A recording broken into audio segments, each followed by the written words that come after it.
আমি ফোন দেখি তখন আমার মা। এই মেয়েটার কিচ্ছু হবে না, সারাদিন ফোন ঘাটিস, এবার না তোর চোখটা কানা হয়ে যাবে। মা Later that same evening. কি হলো? ফোন ঘাটিস বলেই এরকম লাভ। মা দেখেছিস ফোন ঘাটতে বারণ করি, এই জন্যই কাশিটা হলো।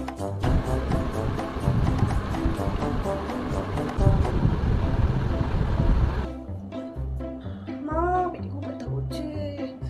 কি রে, বলেছি ফোন ঘাটিস না, এই জন্য পেটে ব্যথা করে। মাথাটা কি ব্যথা করছে, ফোন দেখিস বলেই মাথা ব্যথা করে। যখন উল্টো ঘটনা ঘটে। ও মা কি হয়েছে? মাথাটা ধরেছে খুব। আরো দেখো ফোন, বেশি দেখো বলে